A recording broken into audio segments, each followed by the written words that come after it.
I stood in the middle of the kitchen, the cold tile beneath my feet feeling like ice against my skin. "Anna, did you even hear me?" Mrs. Thompson's voice was sharp, a knife slicing through the tense air. I turned, meeting her stern gaze. "I heard you, Mrs. Thompson. You want fish for dinner." "And not just any fish," she insisted, her eyes narrowing. "Get tuna, the fresh kind. Lily loves it." As if on cue, Lily, my 16-year-old stepdaughter, strutted into the kitchen, her phone glued to her ear. She barely acknowledged my presence, her eyes rolling dramatically. Fish again? I want a burger. Go get me one, Anna." The demands weren't new, but they stung each time. I was more a servant than a family member in this house. A deep breath steadied my voice, "But I'm already preparing dinner." Lily cut me off. "So I want a burger. Can't you do that one little thing for me?" Mrs. Thompson chimed in, her voice laced with feigned concern. "She's just a kid who wants a burger, Anna. It's not about being stingy." The word stingy hung in the air, a label I'd become too familiar with in this household. They had no idea about the financial tightrope we were walking on. My job in administration barely covered the essentials, and Michael's sporadic earnings as a struggling writer added little.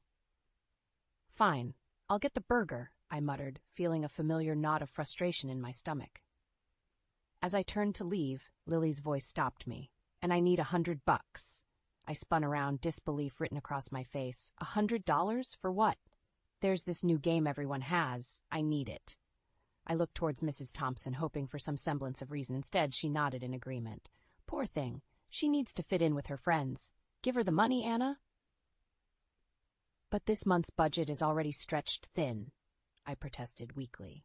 Mrs. Thompson's expression hardened. "Are you suggesting we're not entitled to Michael's royalties? What kind of stepmother are you?" "A stepmother trying to keep us afloat," I wanted to say. But the words never came. Instead, I reached for my purse, the weight of their expectations heavier than the coins and notes it contained. The evening air was crisp as I returned from the store, bags weighing down my arms. Inside them, a symbol of my surrender, a tuna and a burger. As I entered the house, the scent of disdain was more pungent than the food's aroma. "Finally," Lily scoffed, snatching the bag with the burger. "Took you long enough?" I set the tuna on the kitchen counter, meeting Mrs. Thompson's scrutinizing gaze.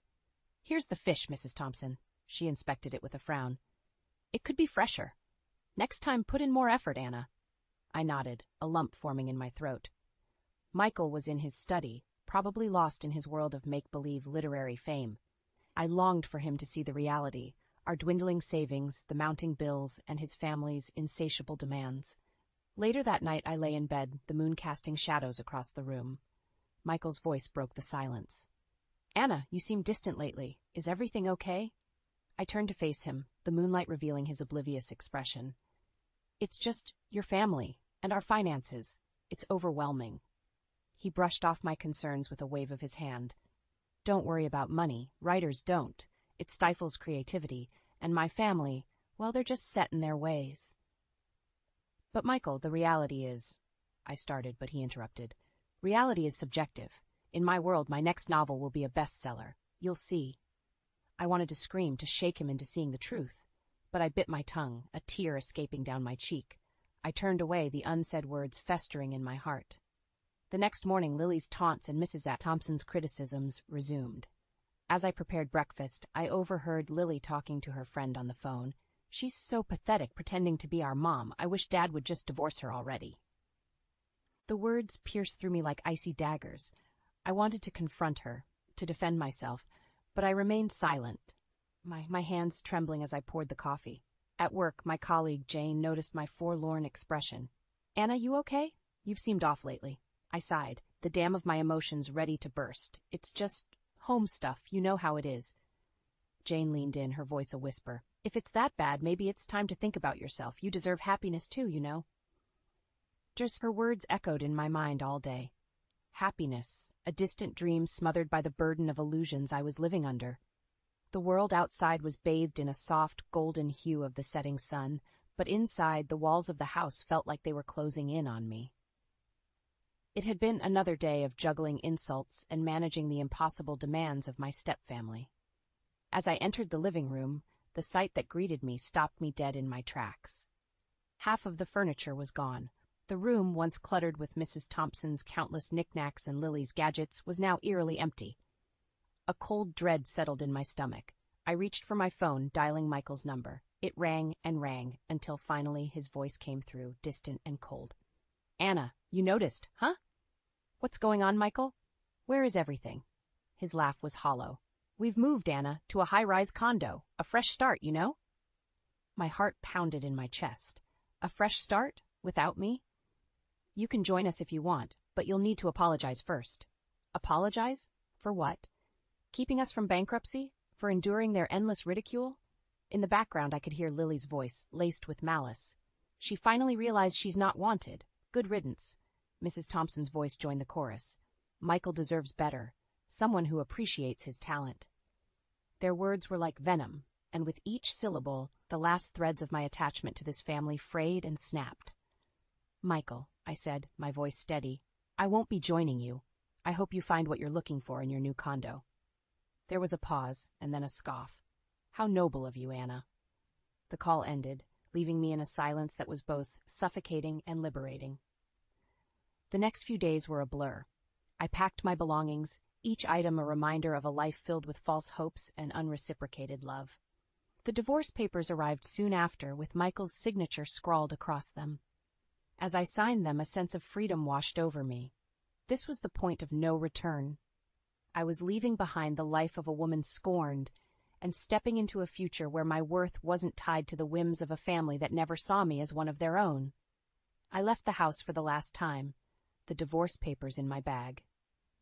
The world outside seemed different now, brighter, full of possibilities. I was no longer Anna, the unwanted stepmother. I was just Anna, and that was enough. The first morning in my new apartment greeted me with a quiet that was both unfamiliar and comforting. Sunlight streamed through the windows, casting a warm glow on the sparse yet cozy space I now called home. For the first time in years, I felt a sense of peace. Sitting at my small dining table, I sipped my coffee and reflected on the whirlwind of changes. I had left behind the toxic environment of my previous life, and, with it, the shadows that had clung to my spirit. Now it was just me, my thoughts, and the blank pages of a notebook that lay open in front of me. Writing had always been a secret passion of mine, a hidden outlet for my emotions. But in the chaos of my life with Michael and his family, it had been pushed aside, forgotten. Now the words flowed effortlessly, as if they had been waiting just beneath the surface, eager to be released. As days turned into weeks, I found solace in my newfound freedom and the routine I had established. My job in administration, once a source of stress, now felt manageable, even enjoyable. But it was in the evenings, when I returned to my writing, that I felt truly alive. I wrote about everything, my feelings, my experiences, and even fictional stories that mirrored the journey I had been on. Each word was a step away from my past and a step towards rediscovering who I was. It wasn't long before I decided to take a leap of faith. I submitted some of my work to various publications and writing contests.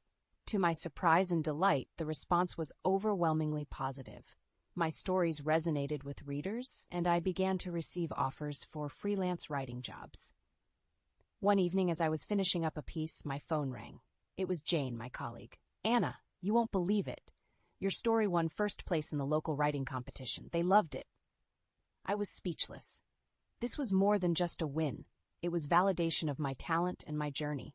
As weeks turned into months, my life settled into a pleasant rhythm.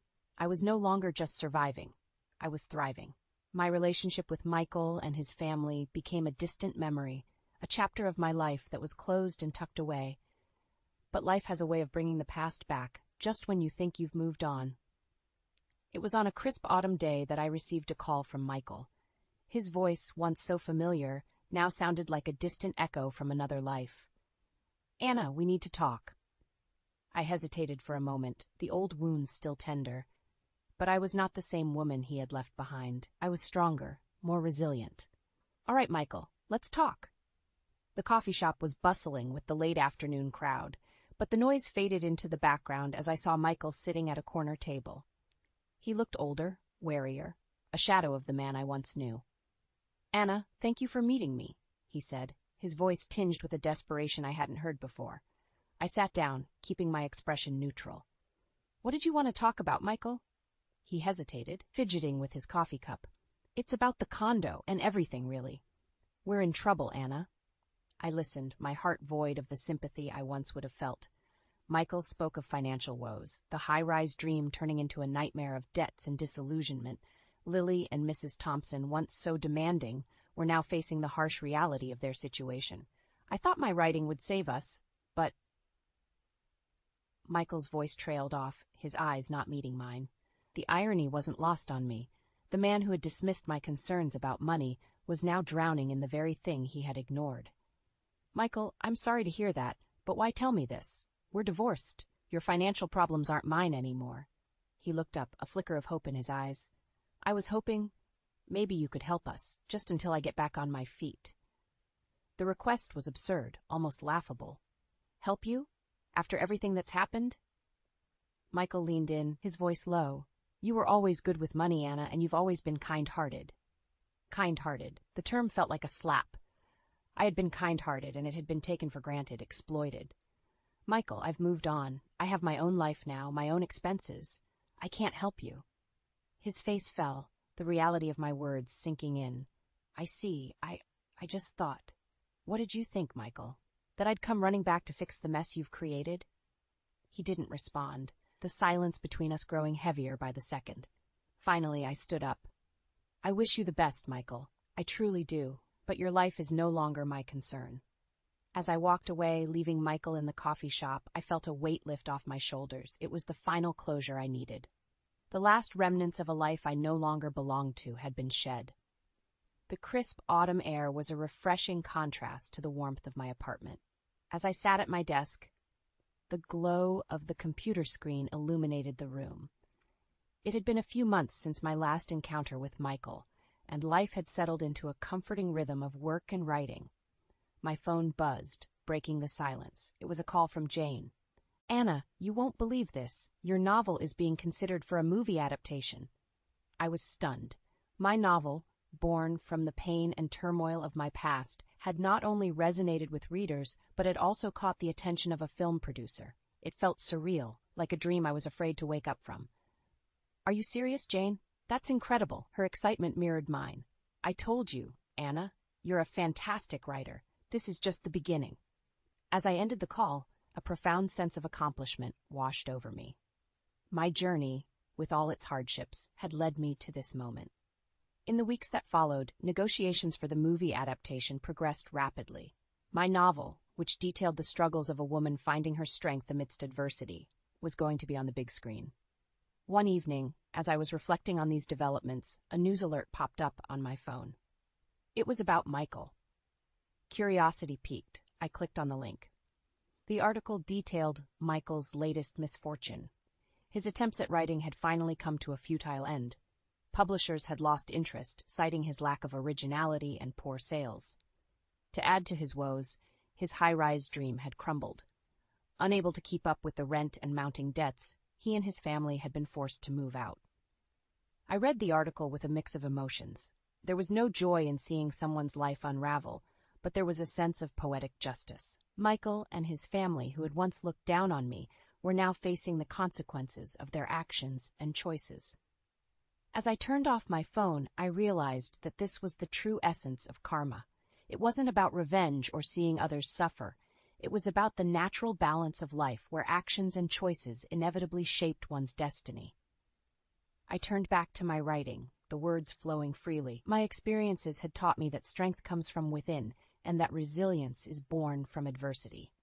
And now I was sharing those lessons with the world.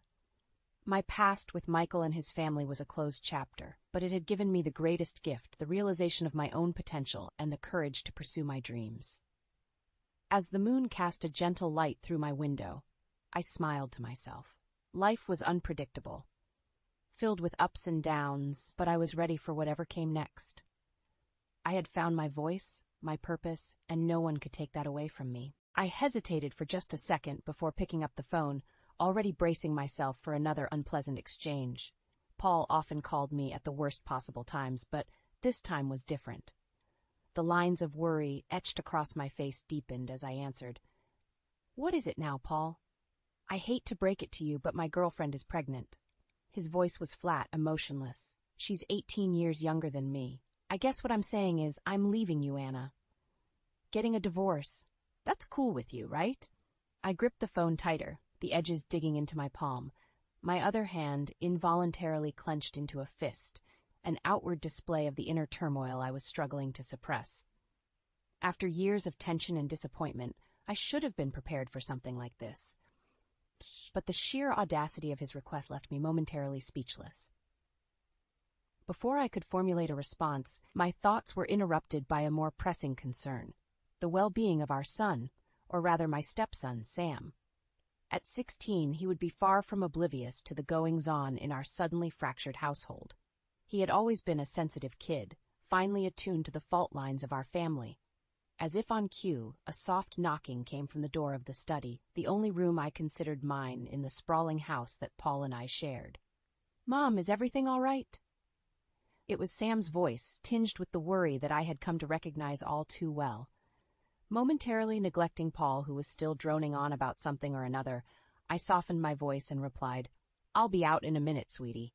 Just wrapping up a call." Turning back to the matter at hand, I found my voice. "Listen, Paul, we'll discuss the divorce later. What's most important now is Samantha. If we're going through with this, you need to take responsibility for him. For now, please just let this settle before you do anything else rash." There was a pause on the other end, and then an exasperated sigh. "Anna, don't start with this. He's your kid, too." Technically, he was right, but the unpleasant truth, and perhaps my most powerful card, was still tucked tightly against my chest, a reminder of the complex emotional and legal dynamics that had bound our little family together. The silence on my end seemed to unnerve him, and he blurted out, "You know what? Fine, we'll talk about this later." And with that, he hung up. Releasing a sigh I hadn't realized I was holding, I placed the phone down and pinched the bridge of my nose, an ineffectual attempt to fend off the headache brewing just beneath the surface. Sam was waiting just outside the door when I emerged, his eyes searching mine for an explanation I wasn't yet ready to provide. I mustered a reassuring smile and looped an arm around his shoulders, guiding him back to the living room. "Let's not worry about that call," I said, although we both knew that was a near impossibility. "Why don't you tell me about your day instead?" And as he launched into a story about his latest project in art class, I clung to the normalcy of our conversation like a lifeline, knowing full well that the storm clouds were gathering just beyond the horizon. That night, as the house lay quiet and shadows played against the walls from the street lamps outside, my mind began to drift back in time. The memories came unbidden, a cascade of moments revealing a completely different version of the man I had married. I settled into my armchair, a relic from my pre-Paul days, and let the past unravel itself. I was 27 when I met Paul, an independent marketing expert with a penchant for brand revival. He came to me as a client, but soon became more. We were both rebounding from past relationships. Mine was a tale of young love that burned out too brightly, and his was a marriage wrecked by infidelity. It didn't take long for Paul to sweep me into a whirlwind romance, complete with tender looks and promises of always putting family first. His son, whom he had full custody of, was named Sam. At the tender age of 3, the boy had a mop of curly hair and eyes so wide they seemed to swallow the world around him. Paul would bring him along on our dates, saying, "Just until we find a good sitter." But as time went by, it became an unspoken arrangement, one that didn't bother me as much as I thought it might. Despite my initial reservations, there were fleeting moments where our trio felt like a glimpse of the family life I'd never known I wanted. It was both cozy and exciting, and I began to think that perhaps I could step into this role that the universe had seemingly carved out just for me. So when Paul proposed a year into our relationship, presenting not only a ring but a family unit, I said yes, with hardly a second thought. But the rosy glow of new marriage faded with startling rapidity. As soon as our honeymoon was over, literally and metaphorically, the real Paul began to surface. His facade of a doting father cracked and fell away, leaving behind a man who seemed increasingly indifferent to his son's existence. Work was always his convenient excuse. Even when the underlying note of sadness in Sam's voice couldn't be missed, Paul would shrug it off, leaving me to soothe away the sting of abandonment. I tried to voice my concerns, but Paul's temper flared up easily. "It's not your place," he would say, dismissing my attempts to navigate a healthy dynamic between father and son. As time wore on, I tried to be everything Sam needed, steadfast and present, unlike his father. I attended school plays alone, cheering twice as loud to make up for the space where Paul should have been. And with every small absence, with every unkept promise, a bitter seed of resentment took root in my heart. Now, in the subdued light of my living room, as sleep teased at the edges of my consciousness, I couldn't help but wonder when exactly my marriage had slipped from being a partnership to a performance, and at what point I had lost myself in this charade of family life. The morning sun filtered through the blinds, casting lines of light and shadow across my face. I took a moment to steel myself for whatever trials the day might bring, after last night's revelations. The silence of the house was a stark contrast to the chaos of my thoughts. Sam was still asleep, his door ajar and his breathing steady. I let out a quiet sigh of relief that he could at least find some peace during these turbulent times. The urge to protect him from the incoming storm was visceral, but I could not hide forever behind a facade of calm domesticity. Hesitantly, I revisited the idea of returning to work, part-time at least.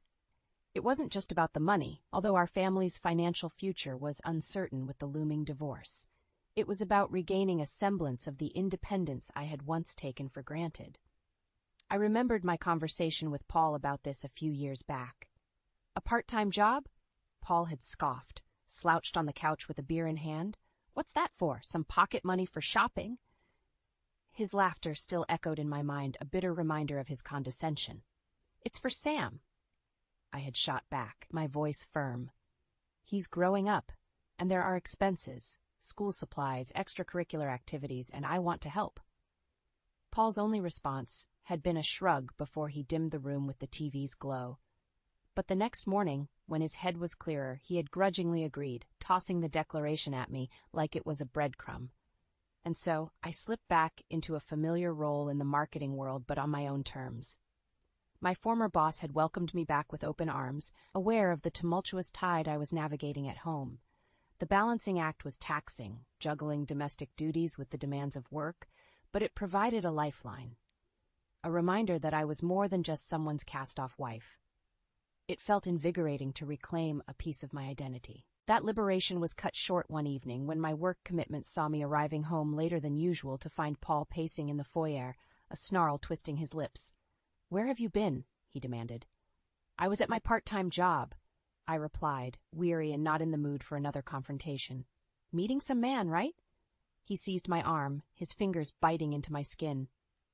"Is that it, Anna? Tell me!" The absurd accusation struck me like a slap. Paul's distrust was a grotesque mirror that reflected his infidelities, not mine. I wrenched my arm away from his grip, denial falling from my lips in heated, vehement waves. But Paul, never one to back down, demanded to see my phone, to delve into the intricacies of a life he so often shunned. I watched frozen as he dialed my boss's number, that single action shattering any facade of trust we might have still shared. I could have drowned in the silence that followed my boss's clear-cut clarification. Paul's lame attempt at an excuse was nothing more than a shrug and a suggestion that I should have been more careful, if only to save him the embarrassment. Since then, my days were colored with a rising dread of future altercations, a dread that had seeped steadily into my heart, setting up residence alongside the growing hollow of my love for Paul. Now, as I sat upright in my armchair, a cup of cold coffee abandoned on the table before me, the inevitability of our situation settled heavily upon my shoulders. We were past the point of repair. The notion of us existed now only in the fragmented memories of a time when I believed in the possibility of a happy ending. As the days slipped by in an unsettled quiet, life took on a stuttering rhythm. I tried to protect Sam from the growing tensions while I navigated the minefield that my marriage had become. I felt a cold knot at the pit of my stomach every time I caught sight of Paul's car parked outside, his comings and goings now as erratic as his moods. One afternoon, my work took me near Paul's corporate office, a swanky high-rise that seemed to scrape the clouds. A familiar, prickling discomfort grew within me as I walked by. Even after all these years, I had never quite come to consider that towering glass monolith as a part of my world. It was Paul's territory, a place where I had little reason or desire to venture until now. As fate would have it, I caught sight of Paul's car parked across the street. There was a figure seated beside him, unmistakable by its youthfulness and the animated gestures that accompanied a fit of laughter between them. With a heavy heart, I realized this must be the younger girlfriend, the one carrying his child. My hands shook with a volatile mix of anger and anxiety as I snapped a picture. I didn't know what I intended to do with it, but the private investigator my friend had mentioned once seemed like a good place to start.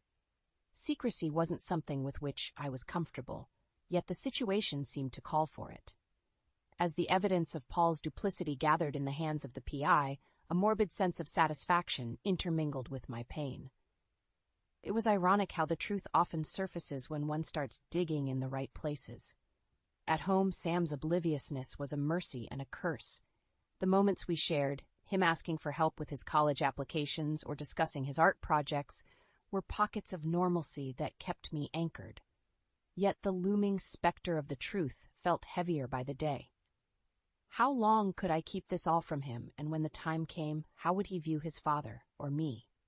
Paul seemed oblivious to the undercurrents, too consumed by his extramarital escapades to notice, or perhaps he simply didn't care.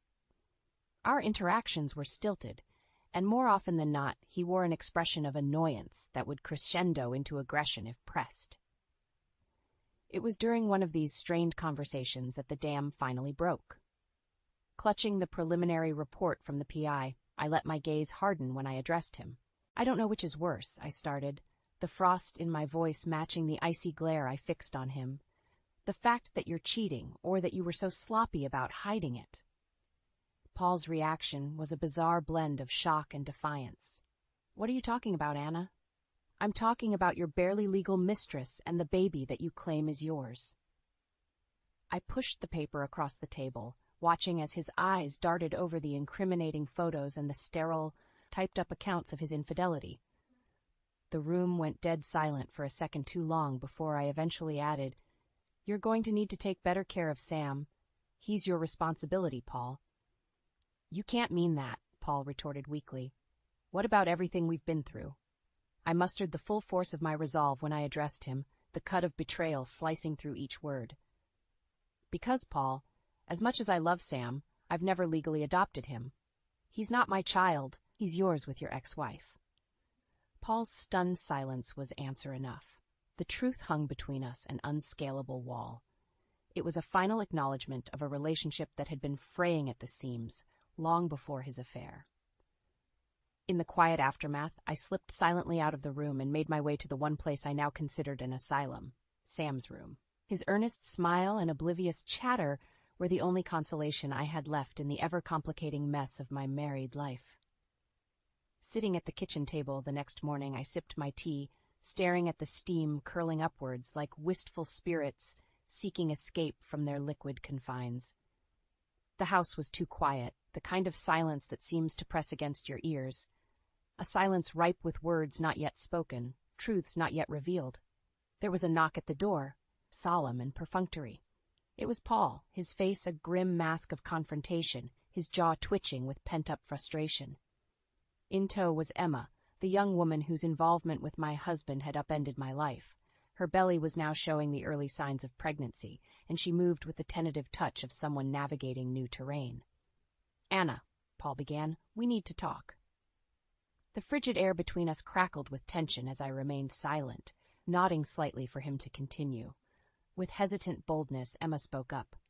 "I've heard a lot about you. And Sam. He's a good kid, right? You've been parenting him for over a decade." "Indeed," I replied coolly. "Sam is a remarkable young man." "Then why abandon him now?" Emma's voice wavered slightly, betraying her underlying apprehension. The question stung, but I kept my composure. "It's not a matter of want, Emma. Legally speaking, he is not my child." I could see the confusion in her eyes, her furtive glances at Paul searching for reassurance or explanation. Paul, seemingly prepared for a different outcome, appeared lost. "But we're married, Anna. Isn't that enough?" "No, it's not," I said firmly.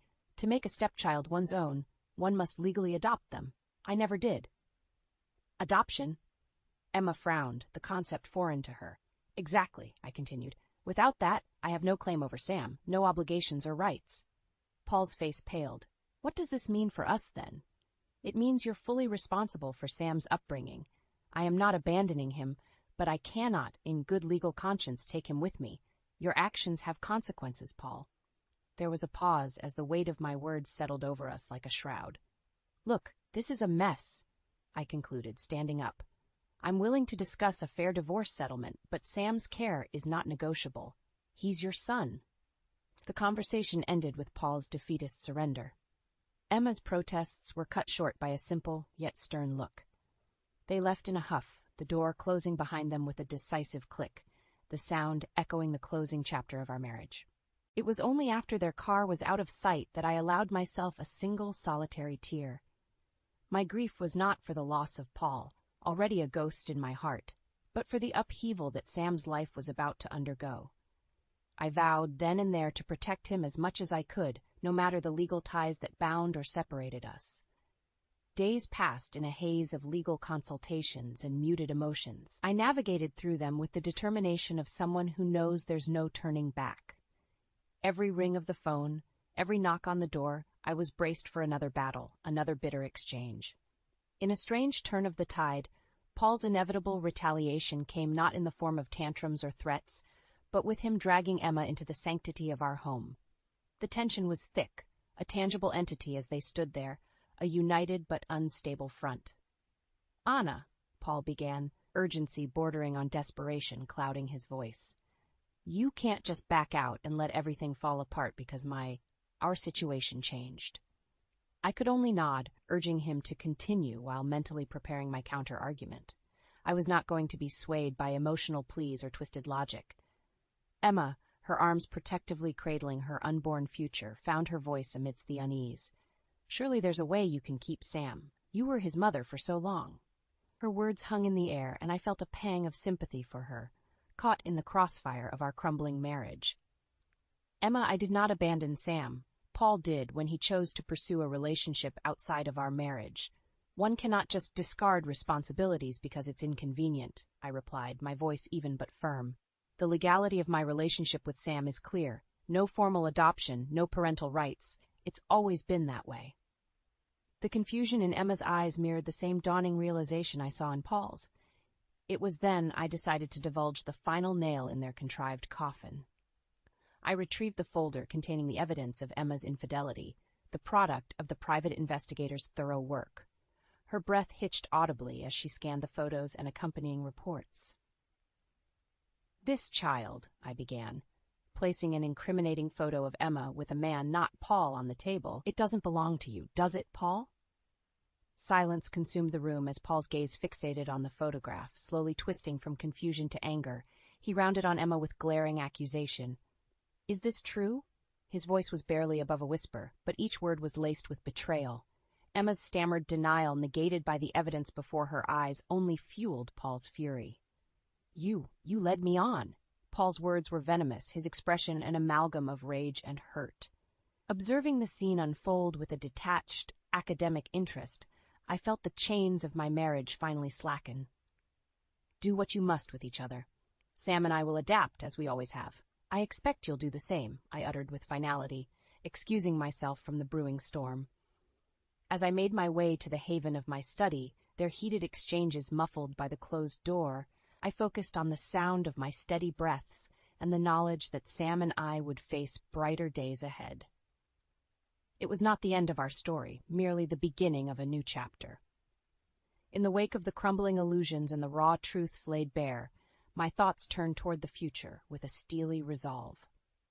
It was within the confines of my study, among the legal pads scribbled with thoughts and potential strategies, that I formulated my next steps. A decisive course of action was necessary, both for Sam's well-being and for my emancipation from the life I had known. I reached out to my attorney, a meticulous and forthright woman named Miss Carter, who had been a guardian angel of sorts throughout this ordeal. It's time to discuss the terms of the divorce and the division of property, I told her over a secure line, each word a hammer driving nails into the coffin of my marriage. Miss Carter assured me she would arrange for us to move forward with pragmatic efficiency, and I trusted her implicitly. Preparing for this legal battle was like bracing for a storm. Security measures were a necessity, not a luxury. Within days, a meeting was orchestrated to discuss the partition of our lives into neatly quantifiable assets and liabilities. Paul's disposition fluctuated between anger and spiteful acquiescence. But through it all, I remained firmly anchored to my objectives. As if play-acting the part of the dutiful wife one last time, I served coffee and brought out the ledger of our once shared existence, slipping into the uncomfortable but familiar role of his domestic partner. Trying to eke out my dignity from our divide was akin to navigating a boat through rocky shoals, each potential compromise on material possessions a risk that might capsize an already unstable situation. But Sam's future was the lighthouse guiding me. Everything I did was to ensure he would not be left adrift in the wake of our split. Paul hesitated, his expression a mask of consternation as we discussed alimony and the financial stipulations going forward. "How can we possibly unwind everything we've built?" he asked, a note of plea underlying his usual assertiveness. "We can, and we will," I assured him, my tone laced with an undercurrent of fatigue. "It's not just about us anymore." The air grew colder, the silence starker, as we both signed the papers that would render our shared history into nothing more than a transaction, an exchange of worldly goods and bruised promises. I hesitated only once, my pen hovering over the document as the finality of it all settled into my bones. Each stroke of my signature was a release, a liberation from the ties that no longer served me, or Sam. As Paul left, his departure was without the dramatic flourish of our past arguments. Instead, a quiet, anticlimactic exit that allowed the gentle closing of the door to serve as his final goodbye. Retreating to the solace of my solitude, I reflected on what it meant to let go, to relinquish the dreams of what could have been for the reality of what must be. In the quiet aftermath, a newfound sense of pride welled within me. I would steer my destiny with a steady hand, come what may. The jagged edge of reality set in as I sat at my vanity, staring into the mirror at the woman I had become. A woman hardened by betrayal, but not broken by it. With each brushstroke through my hair, I steeled myself for the confrontation to come. I was tired of the shadow games and half-truths. It was time to drag everything into the light. Donning my armor of a charcoal business suit that accentuated my newfound resolve, I arrived at Paul's place of work, a towering testament to his professional success and personal failures. Blending into the anonymous flow of the city's morning hustle, I passed through the revolving doors of his corporate fortress with one objective: to ensure there would be no further avoidance or delays in the settlement of our divorce. Paul's supervisor, Mr. Green, was a man I had met but a few times, always in the periphery of company galas and charitable events. His demeanor carried the gravity of someone who understood the weight of his position, and as I sat in the waiting area of his office, I folded my hands, ready to lay out my case. The door to Mr. Green's office opened, and Paul's figure appeared, confusion marring his otherwise stern features. He had clearly been interrupted, pulled from whatever business matters had occupied his day. I could sense his annoyance, but the burning urgency in my gaze was enough to silence whatever complaint he might have vocalized. Mr. Green extended his hand, a practiced smile affixed to his face as he addressed me. "Miss Simmons, what brings you to our office today?" I took a deep breath, framing my thoughts into coherent sentences. The matter at hand is personal, but it has reached a point where I can no longer wait for my soon-to-be ex-husband to do the right thing. Our divorce must proceed, and I need assurance he will cooperate. Paul stiffened, his eyes darting to Mr. Green, then back to me. It was clear he had never anticipated our private discord intersecting with his professional life. "Please understand, Mr. Green," I continued, "my visit here is not to scandalize or to seek retribution, but to move forward with transparency and closure." The air between us was charged, the hum of company operations outside Mr. Green's door now a distant murmur. I watched as Mr. Green considered my words, his expression morphing from one of cordiality to concern. I assure you, Mr. Green, I finished, that our personal grievances will not impact Paul's responsibilities here at the company. I am merely seeking resolution so we may both proceed with our lives.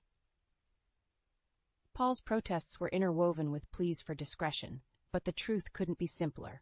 We were beyond the point of secrets and saving face. With a nod, Mr. Green assured me he would encourage Paul's cooperation. The meeting adjourned with a heavy finality, leaving me to navigate my way back out into the bustle of the city. As I walked, the gravity of my actions began to sink in. I had walked into the lion's den unflinching, laying bare the truth to the powers that would most impact Paul's decision-making. It wasn't long before news of the scandal made its way through the office grapevine. Paul and Emma's illicit relationship, once shrouded in whispers, was now cast into the unforgiving light of day.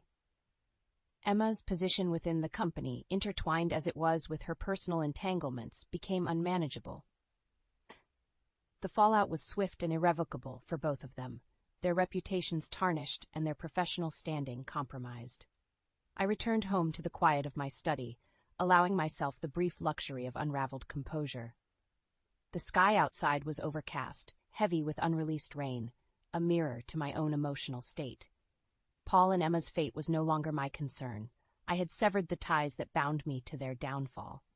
It was time for me to focus on the path ahead, to embrace whatever came next, with eyes wide open and heart slowly mending.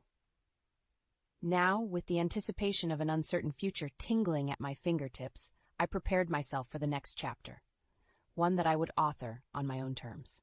The following weeks brought a whirlwind of change and, unexpectedly, hope. I was offered a full-time position at the marketing firm where I had found solace in part-time work, a lifeline that became a vessel for transformation. Gripping the opportunity with both hands, I dove into the work I loved, allowing it to support and reshape the newfound life that Sam and I were building. Sam was navigating his own changes, adapting to the shifting landscape of our family structure with a maturity beyond his years. Discussions of college applications and plans for the future became our new anchor points as we forged ahead in unison. One evening, as the soft glow of the sunset bathed the living room in warmth, Sam approached me, hesitant yet excited. "Mom," he began, "there's someone I want you to meet. I'm seeing someone, and, well, I think you'll like her." His words touched a tender spot within me. Even as he spoke, he fidgeted with the hem of his shirt, a nervous habit he'd had since childhood. "Sam, I'd be delighted to meet her," I assured him, my heart swelling. "But are you sure you're okay with me being there? I mean, after everything." He stopped me with a look, a knowing, reassuring gaze. "Mom, no matter how things ended with Paul, you were always there for me. You're my family. I want you to be part of this." As we shared a warm embrace, I realized that our bonds were indeed stronger than I had ever dared to hope. Sam's resilience and love gave me the strength to be the parent he deserved, regardless of any legal definition.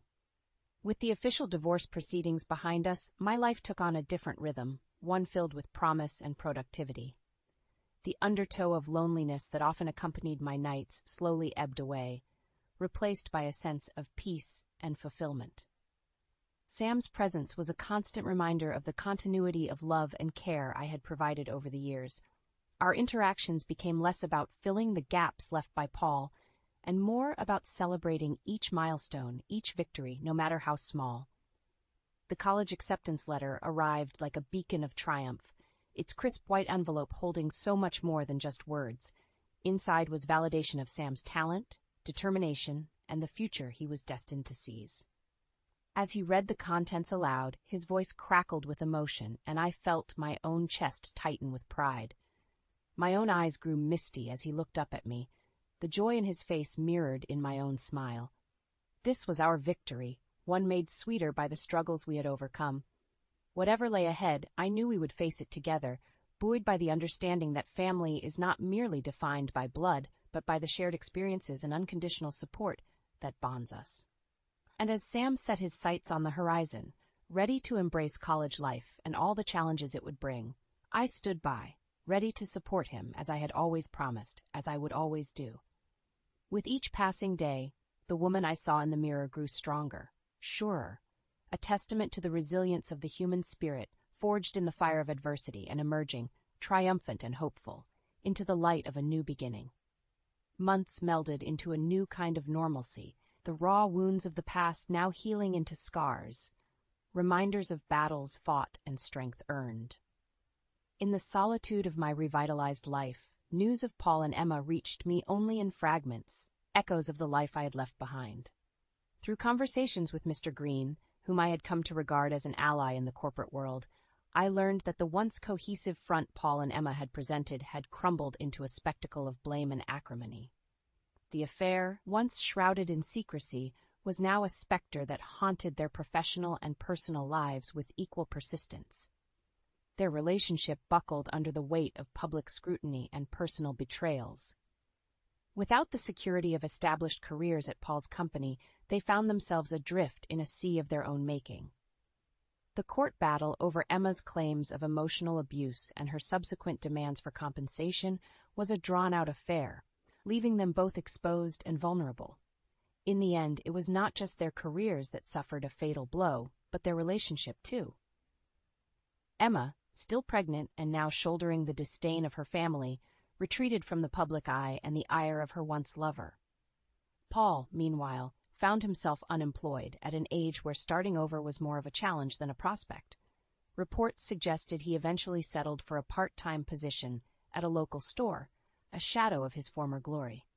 As these whispers of their struggles reached me, I found myself reflecting not with malice, but with a somber acknowledgement of life's unpredictable tides. There was no joy in their downfall, only the quiet affirmation that every choice leads us down a path of our own making. For Sam and me, the path was one of growth and newfound harmony. As he embarked on his college journey, I watched him navigate his newfound independence with the same resilience and integrity that had seen him through the chaos of our fractured family life. It was a bittersweet farewell when I dropped him off at his dormitory, but one filled with the promise of his bright future. Back in the fortress of my own rebuilding, surrounded by the familiar comforts of a home that had seen too much yet stood resilient, my career flourished. Returning as a full-time employee had reignited a passion that I had thought lost, infusing my days with purpose and fulfillment. In moments of solitude, I would sometimes catch myself marveling at the strength and serenity that had grown from the ashes of my previous life. There was a newfound sense of self that permeated every aspect of my existence, a calm confidence that whispered assurances of the possibilities that lay ahead. In the evenings when the golden glow of sunset bathed my garden in its warm embrace, I would think of Sam's parting words, that regardless of our lack of legal tie, I had always been and would always remain his true parent, in every sense that truly mattered. It was in these quiet moments that I knew the love and bonds we shared transcended all else. Our narrative had been one of trials and transformation, with the final pages yet to be written. Together and yet apart, we moved forward into our separate futures. A son stepping boldly into the world he would shape, and a mother standing proud, her resolve unshaken, ready for whatever chapters were yet to come. Fine, then just do it already. Ethan's voice boomed from the kitchen into the living room, where I sat going through last week's expenses. Do what? I fired back, not looking up. You should transfer the money to her account. You know she's struggling. You gave her almost everything, didn't you? I closed my laptop, exhaling sharply. I don't think that's necessary, he said, his tone ice cold. He walked into the room, hand running through his messy hair. You're really cold-hearted, you know that? I flicked my eyes to him, challenging him silently.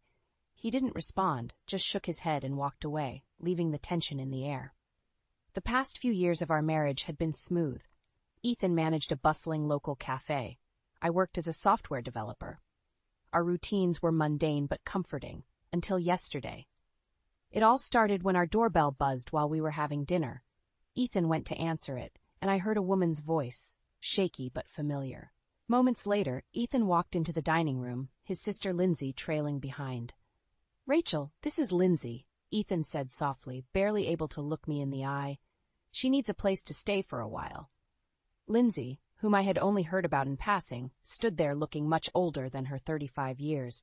Her eyes darted around, never settling on anything for too long. She held onto a large duffel bag, knuckles white from the grip. I forced a smile. Of course, Lindsay, make yourself comfortable. Hours later, Ethan and Lindsay were talking in the kitchen while I sat stiffly on the couch, pretending to watch a show.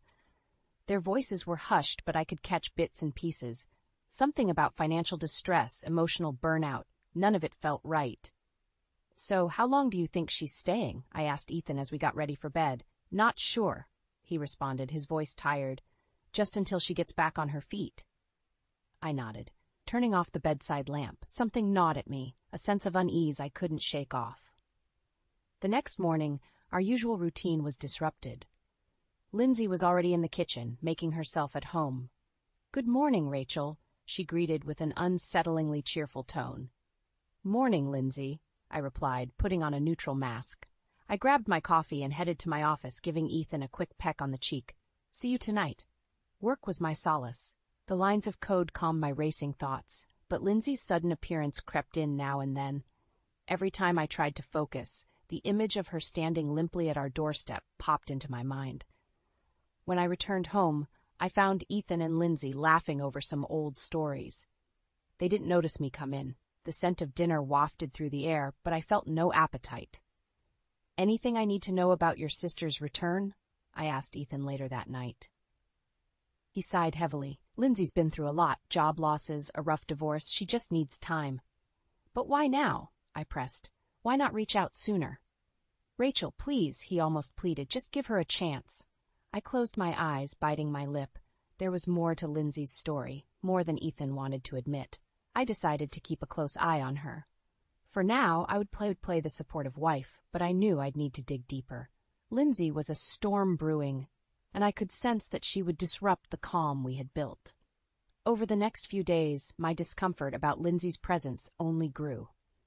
Ethan's sister settled in like she had never left. I observed, my senses tuned to each interaction, every little change in the atmosphere of our home. Tensions were already simmering beneath the surface. One morning, I found Lindsay lounging on the sofa, remote in hand, feet propped up on the coffee table. "Rachel, could you pass me some water?" she asked, not even glancing away from the TV. I bit back a sharp retort, grabbed a glass of water, and handed it to her. "Here," I said, my voice clipped. "Thanks," she replied absent-mindedly. Ethan wasn't aware of these small moments. Whenever he was around, Lindsay transformed into the picture of humility, polite, and grateful. But when we were alone, a different side of her emerged. One evening, after dinner, Ethan had to rush back to the cafe to handle a staffing issue. Lindsay and I were left alone. I cleaned up, and she sat at the table flipping through a magazine. "So, Rachel, have you thought about letting me borrow your car, just for a couple of days till I get things sorted?" Lindsay asked, her tone casual but laced with expectation. "I don't think that's a good idea," I replied, keeping my voice steady. "We need it for work."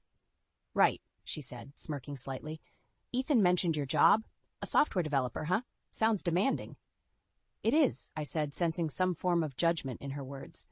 "Must be nice," she added, not looking up. "Having a stable job and all." "I work hard for it," I countered, wiping the table a little too forcefully. "I'm sure you do," she returned, her voice dripping with something I couldn't quite place. "Just don't be too harsh on Ethan. He's always been a bit naive, you know." My hands froze, but I didn't rise to the bait. I finished my task in silence, leaving her still seated at the table. That night, as Ethan and I climbed into bed, I could feel the invisible weight of an impending storm. Another argument flared between Ethan and me a few days later. "Lindsay needs our support," he insisted, his patience wearing thin. "It's not about support," I argued back. "It's about boundaries. She's becoming a burden." "She's my sister, Rachel. We can't just throw her out because she's inconvenient," he stated firmly. In the days that followed, Lindsay's behavior only became more problematic. She stayed up late, making noise that kept us awake. I'd find the kitchen a mess after she cooked. She seemed to have little regard for the home we had so carefully maintained. "Ethan, you have to talk to her," I said one night, frustration boiling over. "I will, I promise," he said, tiredly rubbing his temples. But I knew he wouldn't. His blind spot for his sister was too large. One particularly exhausting evening, after catching Lindsay rummaging through my belongings in our bedroom, I had to force myself to stay calm. "What are you doing?" I demanded. "Just looking for some socks," she replied innocently, though her eyes told a different story. We have a guest room for a reason, Lindsay. Please respect our space, I said, my voice hard. Lindsay didn't respond, just gave me a small smile that didn't reach her eyes and walked out. As I lay in bed that night, Ethan asleep beside me, I knew I needed to take action. Lindsay was becoming more than just a nuisance. She was a threat to the peace and stability of our home, and I wasn't going to let her tear everything apart. It was just a matter of how much more I could take before reaching my breaking point. The tension in the house was as sharp as a knife edge. Ethan was drifting away, drawn into Lindsay's world of manipulation. It was subtle at first, small remarks and suggestions, but over time it became clear Lindsay had a plan. One Saturday morning, Ethan sat down next to me with a sigh. "Rachel, Lindsay thinks she's overstaying her welcome," he began cautiously. "Does she?" I replied, folding my arms. "She suggested that maybe we could help her get back on her feet by giving her some financial help," he said, looking uneasy. "No, Ethan.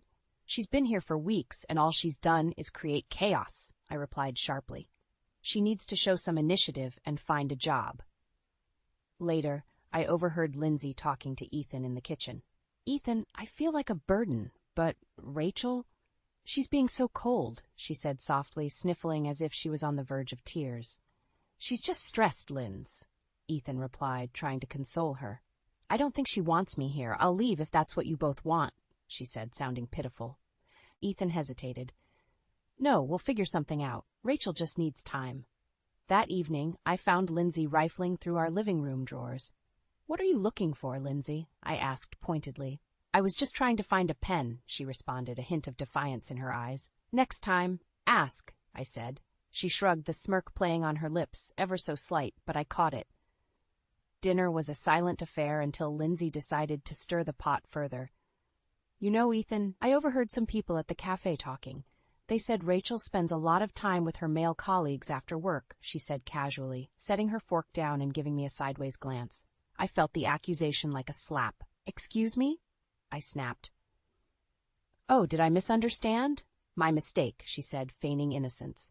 Ethan looked troubled, his eyes darting between Lindsay and me. "Rachel, is there something I should know?"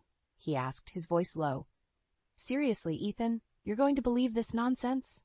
I replied, my frustration hitting its peak. Lindsay's smirk returned. "I'm sorry. I must have misheard," she added, pouring fuel on the fire. After dinner, I cornered Ethan. "You know she's trying to turn you against me, right?" I said, my voice trembling with anger. "She's just stressed, Rachel. She didn't mean it," he said, rubbing his forehead. "Open your eyes, Ethan. She's manipulating you." I shouted it without caring if Lindsay could hear. The argument spiraled, with me accusing and Ethan defending. Lindsay's presence in our home became the tipping point for constant stress and bickering between us. One evening, I returned home to find Lindsay sprawled on the couch, chatting on her phone. "Yeah, they're out of town this weekend," she said, her eyes meeting mine, before quickly looking away. "Who are you talking to?" I demanded. She ended the call abruptly. "Just a friend," she said, standing up. "Just a friend? Or are you making plans behind our backs?" I shot back. "Calm down, Rachel. It's nothing," she replied, but there was a knowing glint in her eyes. That night, as I tried to sleep beside an oblivious Ethan, I knew I was reaching my limit. Her subtle digs, the way she wrapped Ethan around her finger, it all pushed me closer to the edge. The house had turned into a battleground, and I was out of patience. Time was running out, and something had to change. I couldn't sit back and let Lindsay poison our lives any longer. It was time to take control before she destroyed everything we had built. The breaking point came faster than I expected. I came home to find Lindsay seated at the dining table, Ethan nowhere in sight. She looked up with a sly smile. "Rachel, you're home early," she said, her voice tinged with mock surprise. Before I could respond, she added, "I was hoping we could talk." I dropped my bag, feeling the tension coil in my stomach. "What's there to talk about, Lindsay?" She leaned back, folding her arms. "I need money," she said bluntly. "A lot of it. I have debts that won't go away on their own." I stared at her, disbelief and rage mingling. "How much are you talking about?" "10,000 should do," she replied, her tone casual. "I promise I'll pay you back once I'm on my feet." "No way," I said, shaking my head. "That's out of the question." Lindsay's face hardened. "Ethan will do it if you won't," she said, eyes narrowing. And what makes you think he'll go behind my back? I challenged. She shrugged. You'd be surprised what a brother would do for his sister. At that moment, Ethan walked in, holding groceries. He looked between us, sensing the hostility. What's going on? Lindsay wants $10,000, I said, not taking my eyes off her. Ethan's face went pale. That's a lot of money, Linz. I need it, Ethan. Desperately. Lindsay pleaded, turning her gaze on him with those manipulative eyes. Would you really leave me stranded? Ethan, we can't. This has to stop, I said firmly. We'll figure something out, Lindsay, he told her, avoiding my gaze. I felt a wave of fury. Are you seriously considering this? Lindsay turned to me, her voice dripping with venom. You don't control him, Rachel. I grabbed my coat. We'll talk about this later, Ethan. I need some air. I stormed out, my mind racing. As I walked, I knew something had to change. Lindsay was tearing us apart, and Ethan was blind to it. Later, Ethan and I confronted each other in the kitchen. We can't keep going like this, I said, my voice raw. She needs to leave. Rachel, she's my sister, Ethan shouted, slamming his fist on the table. I can't just abandon her. Then maybe it's time to choose, I said quietly. Her or us? His eyes flashed with pain and indecision. You can't be serious. I'm dead serious, Ethan. She's destroying our marriage. That night, I began digging into Lindsay's past. I called a friend who worked in finance, asking for any information on Lindsay's dealings. The results were shocking. Lindsay had been involved in several financial scams, always slipping away before being caught. Armed with this evidence, I knew I had to confront Ethan. As we sat down the following evening, I laid out what I'd found. I don't believe it, he said, shaking his head. Lindsay wouldn't do this. There's more, I pressed. She's been manipulating you for years. Look at the pattern. Ethan looked at the papers, his face crumbling. This can't be true. It is, I said gently. You need to see her for who she really is. Torn between his loyalty to his sister and the undeniable evidence before him, Ethan looked lost. What do we do? We need to confront her, I said. She can't stay here. Ethan nodded slowly, the weight of the truth settling in. We walked to the living room together, ready to face Lindsay and expose her deceit. This confrontation would be the turning point, one way or another. Ethan and I entered the living room, ready for the confrontation. Lindsay was scrolling through her phone, completely unaware of the storm about to crash down on her. Lindsay, we need to talk, I said, my voice steady. Lindsay looked up, an eyebrow raised. What's this about? Ethan took a deep breath. Rachel found something out. We need to discuss it. About what? She asked, her face an image of manufactured innocence. I stepped forward, handing her the documents. Your financial history, the scams, the lies. Her eyes flicked over the pages. For a moment, her mask slipped, and fear flashed across her face. But she quickly recovered. This is a misunderstanding. I can explain. Enough, Lindsay, Ethan said, his voice breaking. I've been defending you, but these facts don't lie. You're really going to believe her over me? Lindsay shot back, eyes narrowing. Your own sister? Ethan's face contorted with pain. Why, Lindsay? Why did you do this? She dropped the documents and stood up, anger radiating from her. What choice did I have? You wouldn't understand. You've always had everything handed to you. That's not true, Ethan said, shaking his head. Lindsay's laugh was cold. Isn't it? Mom and Dad doted on you while I was left picking up the pieces. You owe me, Ethan. You owe me for all those years. No, Ethan said, with a newfound strength. I owe you nothing for your deceit. I stepped in. It's time for you to leave, Lindsay. You've overstayed your welcome and soured our home. You think you're so perfect, Lindsay spat, turning her fury on me. This isn't over. I held her gaze. Yes, it is. Pack your bags and leave. Ethan stood beside me, his resolve now hardened. She's right. It's time to go. Lindsay looked between us, realizing she had lost. She grabbed her bag, stuffing her belongings inside. You'll regret this, both of you, she said, her voice full of venom. We'll survive, Ethan replied, his voice steady. As she walked out the door, Lindsay turned one last time, her eyes flashing with hatred. I'll be back, she promised. Just go, I said, shutting the door behind her. The house felt lighter immediately, but the damage lingered in the air. Ethan slumped onto the couch, burying his face in his hands. How did it go so wrong? I sat beside him, placing a hand on his back. We'll get through this, I said softly. We'll rebuild. He looked up, eyes filled with remorse. I should have seen it. I'm so sorry, Rachel. We both missed the signs, I acknowledged, but now we move forward. The next days were difficult. We had to confront the fallout of Lindsay's stay and the rift it had caused. Ethan and I avoided deep conversations, focusing on mundane tasks and routines. One morning, as we sat in silence over breakfast, Ethan spoke up. I think we need help. Counseling, maybe. I looked at him, recognizing the sincerity in his eyes. I agree, I said. We can't heal this alone. Taking his hand, we made the decision to seek professional help. The road ahead wouldn't be easy, but we were committed to finding our way back to each other, repairing what Lindsay had tried to destroy. The therapist's office was a neutral haven, beige walls and soft lighting creating a calming atmosphere. Dr. Sandra Green, our therapist, was a middle-aged woman with kind eyes and a steady demeanor. Ethan and I sat on the couch, feet almost touching but not quite. So what brings you both here today? Dr. Green asked, looking between us. Ethan took a deep breath. We need help.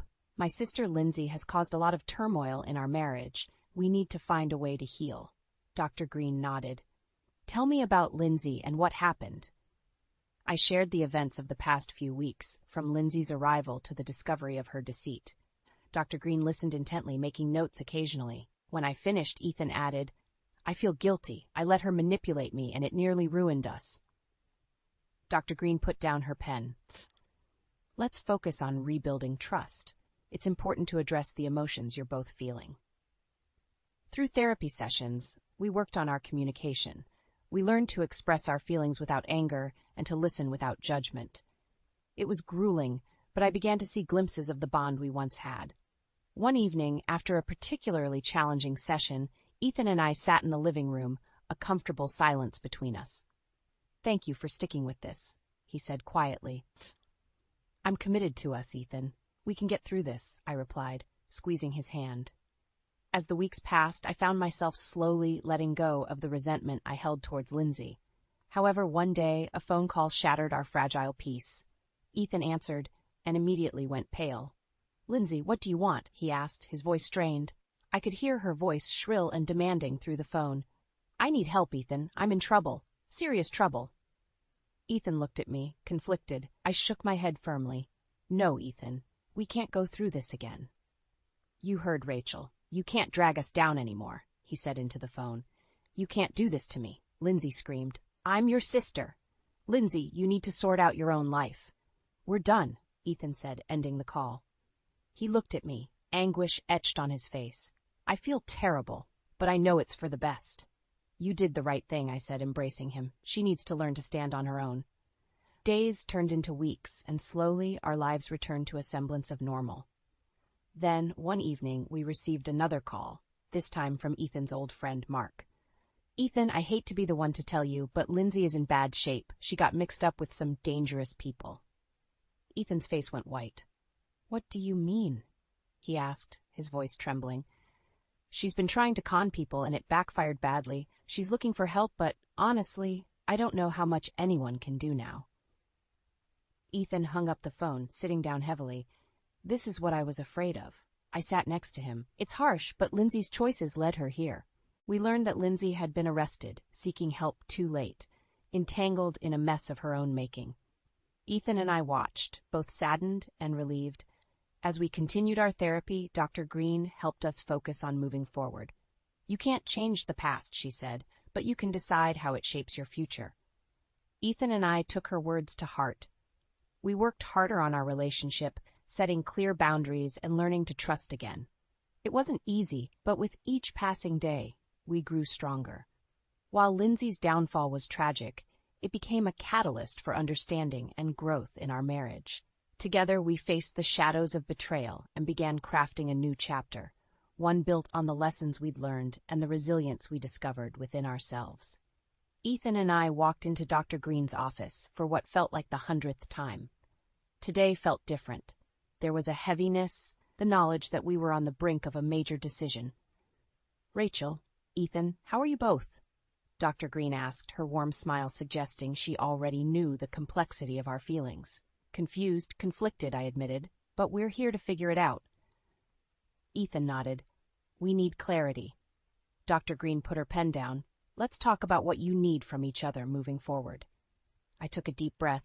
I need to feel safe in our relationship, Ethan. No more surprises, no more manipulations from outside influences. Ethan reached for my hand. And I need to know you're with me, Rachel, through thick and thin. I squeezed his hand. Always, if it means we can rebuild trust. Dr. Green nodded approvingly. It sounds like you're ready to make some difficult choices. What about Lindsay's influence? This was the moment. I turned to Ethan. Lindsay can't be a part of our lives if we're going to heal. She needs to seek professional help. Ethan swallowed hard. He looked at me, anguish clear on his face, but eventually nodded. It's what we have to do. That evening, back at home, Ethan made the call. It was short and definitive. Lindsay, this is how it has to be. You need to get professional help. We can't be involved anymore. I watched him hang up, feeling both relief and sorrow. I hope she gets the help she needs, Ethan said wearily, sinking into the couch. We did everything we could, I reassured him. As the days turned into weeks, we focused on healing. Every morning, I would catch Ethan looking reflective, but he would also smile more easily. One Saturday morning, Ethan suggested, let's go for a walk, just the two of us. We walked hand in hand through a nearby park, the crisp autumn air invigorating us. I missed this, I admitted. Me too, Ethan said, squeezing my hand. We'll make new memories, Rachel, better ones.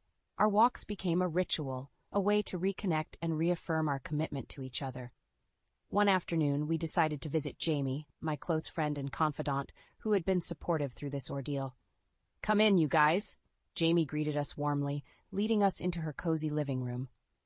How are things? She asked, genuine concern in her eyes. We're taking it one day at a time, I said honestly. Jamie gave a knowing nod. You've both been through the ringer. It's good to see you're working on it. We spent the afternoon talking, laughing, and sharing stories. It was a relief to be with friends who supported our journey. Later, when we were home, Ethan looked at me, his eyes filled with determination. I want us to keep growing, Rachel. No more shadows. Agreed, I said, feeling the weight of his words. No more shadows. We continued our sessions with Dr. Green, each one bringing us closer and helping us rebuild. We learned to trust again, not just in each other, but in our future.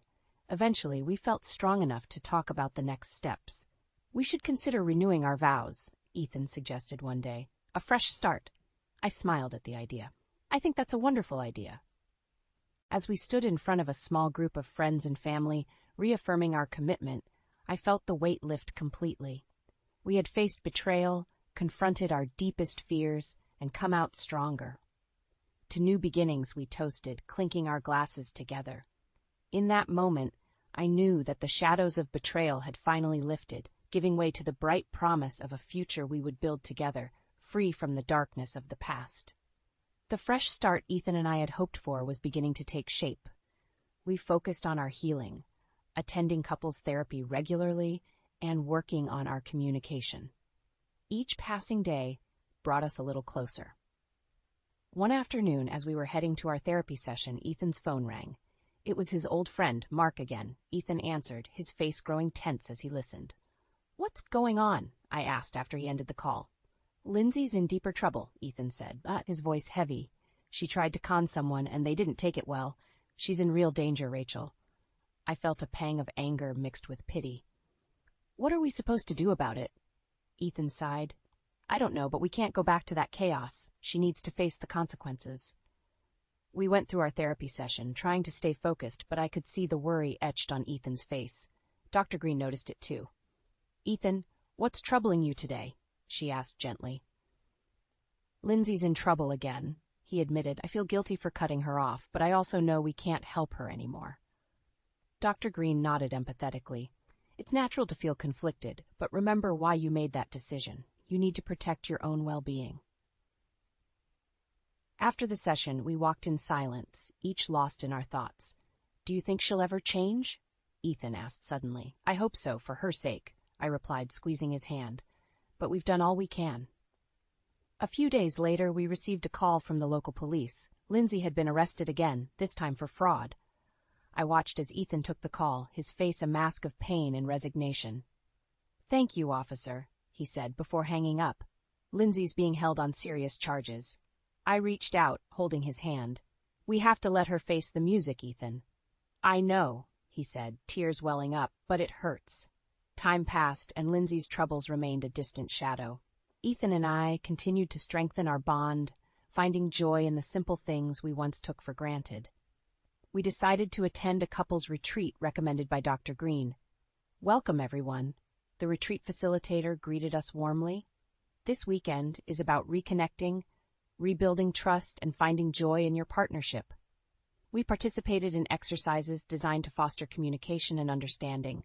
One activity involved writing letters to each other, expressing our hopes and fears. "Dear Ethan," I began, pouring my heart onto the paper. "I admire your strength and your willingness to fight for us. We've faced so much, but I believe in our future together." When we exchanged letters, I saw tears in Ethan's eyes.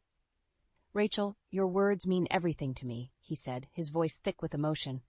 "Your letter is beautiful, Ethan," I replied, my own tears falling. By the end of the retreat, we felt more connected than ever. We stood on a hill overlooking a serene lake, holding hands as the sun set. "This feels like a new beginning," Ethan said softly. "It does," I agreed. "We've come so far." Back home, the weeks turned into months, our relationship growing stronger. We began planning future projects together, talking about travel, hobbies, and even starting a family someday. One evening, as we sat on the porch watching the stars, Ethan turned to me. "I never thought we'd make it through all of this," he admitted. "But we did," I said, smiling, "and we're stronger for it." We received one final piece of news about Lindsay.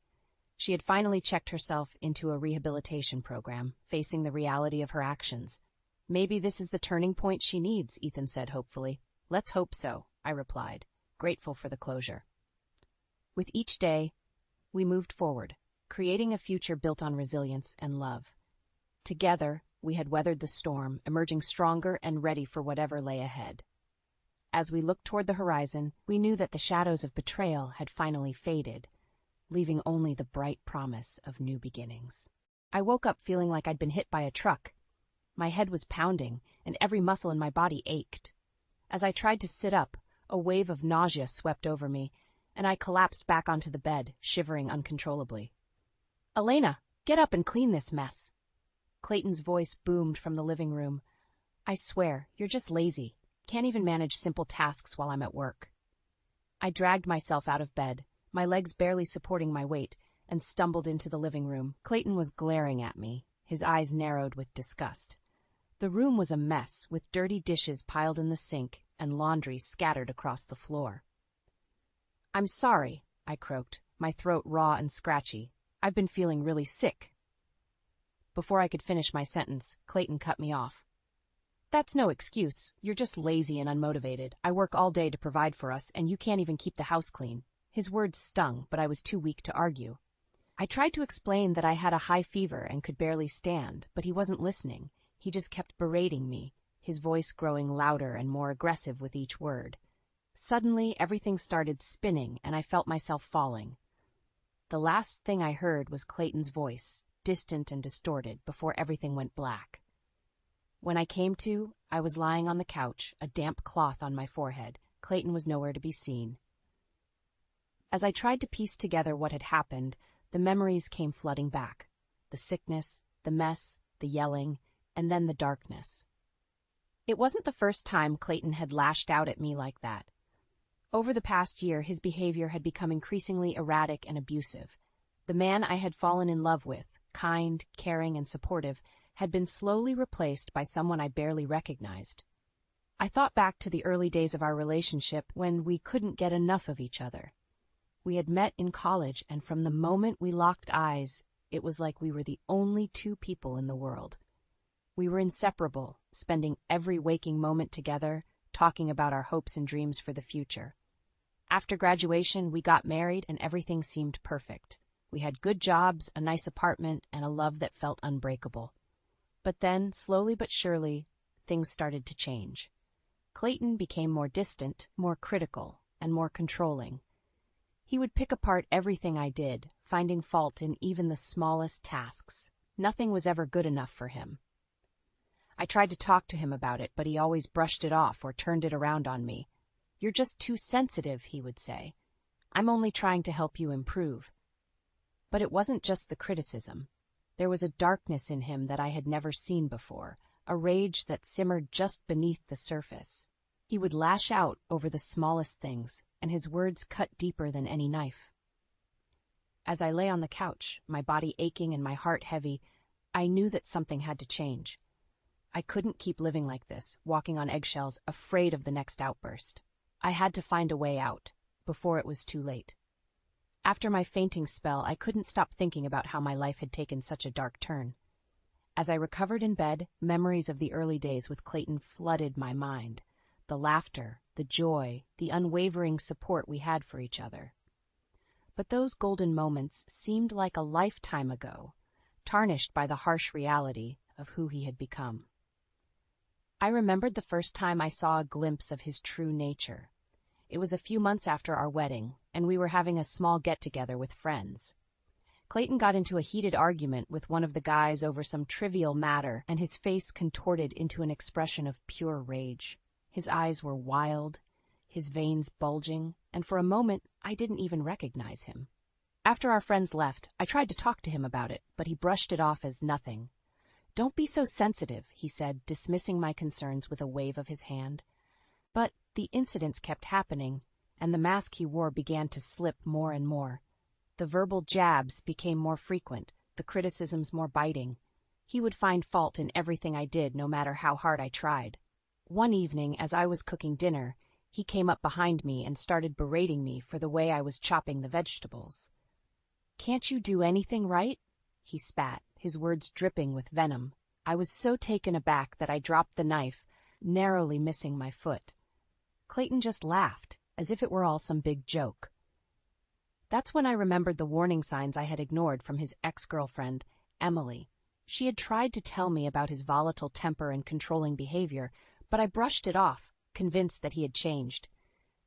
"He's not the same person he was with me," I had told her, my voice brimming with naive optimism. But Emily saw through his facade. "Believe me, that's just an act," she had cautioned. "The real Clayton will show his true colors eventually." How right she was. As I lay in bed replaying those memories, something inside me shifted. A fire ignited, a determination to take back control of my life. I couldn't continue living in fear, walking on eggshells, waiting for the next outburst. I knew that leaving him wouldn't be easy. Clayton had a way of making me feel small, worthless, as if I couldn't survive without him. But I had to try. For my own sanity, for my own safety, I had to break free from his toxic grip. From that moment on, I started documenting everything. Every insult, every criticism, every act of aggression, no matter how small. I kept a detailed journal, recording dates, times, and specific incidents, building a case against him. Whenever he berated me for not doing enough around the house, I would calmly remind him that I worked just as many hours as he did. When he accused me of being lazy or unmotivated, I would list out all the tasks I had accomplished that day, refusing to let him diminish my efforts. It was a daily battle, but I was determined to stand my ground. I started making plans, researching my options, and reaching out to friends and family for support. I knew that leaving him wouldn't be easy, but I was ready to face whatever challenges lay ahead. As I looked back on the person I had become, meek, submissive, a shell of my former self, I felt a surge of resolve. No more. I was done being a victim. It was time to take back control and reclaim the life that was rightfully mine. The days that followed were a constant battle, a tug-of-war between my newfound determination and Clayton's relentless belittling. Every morning I would wake up with a sense of dread, wondering what fresh hell awaited me. Despite working long shifts at the hospital, I was still expected to maintain a spotless home and have dinner ready the moment Clayton walked through the door. If anything was out of place or not up to his impossible standards, the verbal onslaught would begin. "What have you been doing all day?" he would snarl, kicking off his shoes and leaving them in the middle of the living room floor. "This place is a pigsty." I would calmly explain that I had just finished a 12-hour shift, but he would dismiss my explanations with a wave of his hand. "Excuses, excuses. That's all I ever hear from you." No matter how hard I tried, it was never enough for him. The laundry wasn't folded to his liking, the dishes weren't cleaned properly, the floors weren't shining bright enough. He would nitpick and criticize every little thing, his voice dripping with contempt. One evening, after a particularly grueling day at the hospital, I came home to find Clayton pacing around the living room, his face flushed with anger. "Where the hell have you been?" he spat as soon as I walked through the door.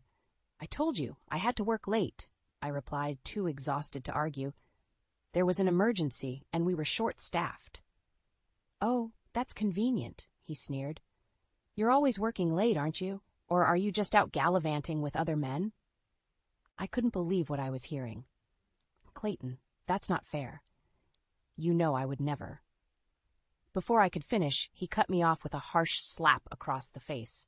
The force of the blow knocked me backwards, and I stumbled, clutching my stinging cheek. "Don't you dare talk back to me," he roared, his eyes wild with rage. "I'm the one who brings home the money, and you ungrateful bitch better show some respect." I stood there, stunned, tears streaming down my face. This wasn't the first time he had hit me, but it never got any easier. Each blow chipped away at my self-worth, leaving me feeling smaller and more worthless than before. As Clayton stormed off to the bedroom, slamming the door behind him, I sank to the floor, my body shaking with sobs. I knew I had to get out, but the thought of leaving filled me with terror. Where would I go? How would I support myself? But then I remembered the journal I had been keeping, the meticulous documentation of every insult, every slap, every degrading remark. I had evidence, proof of the hell I had been living in. With renewed determination, I picked myself up off the floor and made my way to the kitchen. I grabbed a bag of frozen peas from the freezer and held it against my throbbing cheek, wincing at the pain. As I sat there, icing my bruised face, a plan began to form in my mind. I couldn't leave, not yet. I needed more evidence, more ammunition to use against him. But this time, it wouldn't just be written words on a page. This time, I needed something more concrete, something undeniable. From that night on, I started secretly recording our interactions, capturing Clayton's explosive outbursts and vicious insults on my phone. Every time he raised his voice or his hand, I would hit record, my heart pounding in my chest. It was a dangerous game, but I was tired of living in fear. I was done being a victim. This time, I was going to fight back, and I was going to win. It was supposed to be a happy occasion, a family dinner to celebrate my younger brother's new job. But Clayton, as usual, found a way to turn it into a nightmare. From the moment we arrived at the restaurant, he was in a foul mood, snapping at the hostess and glaring at anyone who dared to make eye contact with him. I tried to diffuse the tension with small talk and forced smiles, but the dark cloud hanging over us was impossible to ignore. "So, Jake," Clayton said, turning his attention to my brother with a condescending smirk, "what kind of job did you manage to get? Flipping burgers, I assume?" Jake bristled at the insult, but he kept his cool. "Actually, I landed a position at a software company. Entry level, but it's a foot in the door." "Well, isn't that precious?" Clayton sneered, taking a swig of his beer. "Maybe one day you'll be able to afford a real job like mine." I could see the hurt flashing across Jake's face, but he remained composed. "I'm just grateful for the opportunity," he said evenly, "and I'm excited to see where it leads." Clayton let out a derisive snort, his lip curling with disdain. "If you're not careful, you'll end up like your sister, stuck in a dead-end job, slaving away for peanuts." That was the final straw.